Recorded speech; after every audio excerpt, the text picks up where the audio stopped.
Thank you. Thank you. I saw they won the cheer. Thank you. There's no applause sign. That came from the heart, Tim. That came from the heart. Hey, let's get talk a little bit news here because we heard recently, of course, we've known about the trade wars with China, especially when it comes to tariffs. But the President Trump, recently announced that certain Apple products will be exempt from that. Why? Well, you know, Robin, the iPhone is assembled in China, but the parts come from everywhere. And so there are components that come, including the United States.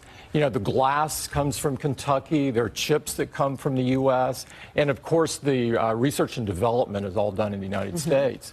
And so I don't want to speak for them, but I think they looked at this and said that it's not really great for the United States to put a tariff on those type of products. But there's no guarantee that the Chinese government will not take some kind of action at some point. And people are concerned about that and concerned how that could possibly impact consumers. Yeah, well, I'm optimistic. I'm optimistic because trade is one of those things where it's not a zero-sum game. You know, you and I can trade something and we can both win. And so I'm optimistic that the two countries will sort this out and life will go on. Well, we're all optimistic about that because we all need that, because ultimately it's the consumers that would pay the biggest price. $1 trillion that you are. But Tim, what kind of responsibility comes along with that when you're of that value? I mean, the first $1 trillion company in this country. Yeah, you know, from my point of view, Apple could only have been created in America. So we are a deeply American company. And we feel a tremendous responsibility to help our country. And so we do that in terms of creating jobs. We've created 2 million jobs in America. We want to create even more. Thank you.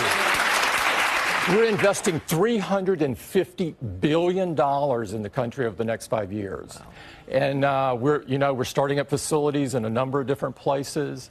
And we're really proud of that contribution, but we want to do more. Yeah. We're out working with education. You've seen some of this. In Alabama. We're trying to really encourage all students to learn to code, because even for those students that don't want to do computer science, it's great to know what's possible. And so we're really encouraging public schools and private schools to really get coding in. Yeah, I know, and I've seen you do that. Thank you. I've got to ask you about the cost, because one model starts at almost $1,100. Are you afraid that it's, you know, a group of people are being priced out? Well, we want to make an iPhone for everyone. That's always been our objective, and we've got several iPhones in the line, and they go down to materially lower. But if you look at this phone, it's the most advanced iPhone we've ever done. It has an unbelievable camera in it that we'll talk about in a moment. And it has the smartest and most powerful chip ever in a smartphone. But the way most people pay for these, as it turns out, is they do a deal with a carrier and they pay so much per month. And so if you look at even the phone that's priced over $1,000, most people pay about $30 a month for it. And so it's about $1 a day. And so, and if you look at it, the phone has replaced your digital camera. You don't have a separate one anymore. It's replaced your video camera. It's replaced your music player. It's replaced all of these different devices. It's replaced your video player. And so arguably the product is really important. And we found that people want them they want to have the most innovative product available, and you know, with that, it's not cheap to do that. No, you've often said you don't necessarily want to be the biggest; you want to be the best. We want to be the best. That's our objective. I know other people want to sell the most. We've never been about selling the most. It's always selling the best. Let's talk.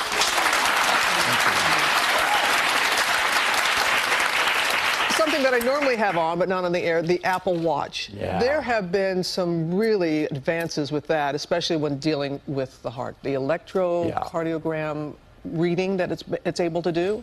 Yeah. Now you know, the watch is the most powerful thing you can have on your wrist.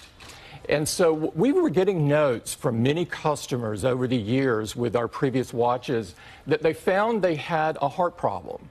And so the watch would notify them that their heart was elevated despite not being currently exercising or being taxed. And they sought medical treatment, and the doctor told them, hey, if you would not have sought help, you would not be here. And so we began to research more and more, what more can we do for heart health? And with the Series 4 later this year, we will be shipping the first over-the-counter EKG right on your wrist. You just, all you do is put your finger right on the crown and hold it for 30 seconds, and it performs an EKG, and you can send this right to your doctor. And this is unbelievable. It's unbelievable. And for those of us, I'm one of these that have had a heart issue before. You go to the doctor, they give you a monitor to wear. What you're experiencing with your heart doesn't happen when you're wearing the monitor. And the monitor expires, and you go, oh my God, and then it happens again. And so this thing is always on your wrist. So it's an incredible power for you to have. It empowers the individual to own their health. We also have fall detection in the watch. And so how does that work? Fall detection, let's say, you're climbing up a ladder in the kitchen to get something off that top shelf. We've all done this. And if you're by yourself and you fall, this can be a devastating thing. So now the watch will detect the fall automatically.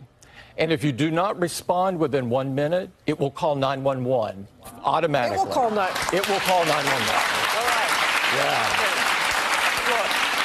I could sit here and talk. We had so many questions coming in, but I want to make sure that we talk about the camera aspect. But I want to do that as we're walking over, because we're going to have this new, how should I say, new feature that we're going to discuss. Like the you've heard about the emoji. Now it's going to be the meme emoji. But tell us first about the camera. Yeah, the camera, it's the best camera we've ever shipped before. It has this unbelievable feature where if you make a portrait of someone, you can change the background depth after you take the photo. After you take the photo. And it's the most incredible thing. So, it really makes a portrait look like a professional photographer. You used to have to schedule these things to make photos of your kids and so forth. Now, in the palm of your hand, you can make a portrait that it used to cost tens of thousands of dollars with professional equipment. Yeah. Speaking of a portrait, I don't know if this is a portrait, but have you all seen this? Look, you can make, tell me about the Memoji. Yeah, this is a Memoji.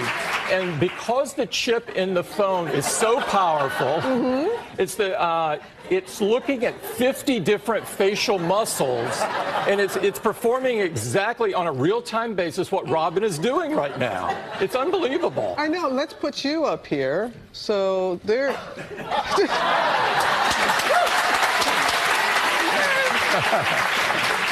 No, I have you on me. Wait a minute. You forgot to click over. Oh my gosh, that scared me for a moment. Not that you're scary. Not that you're scary at all. But you are so proud of what you all have been able to do. I am. I am so proud of it because, we find that people want to make great portraits. They want to record the moments of their life that are so important, and we want everybody to be able to do that. Thank you, Tim. Thank you.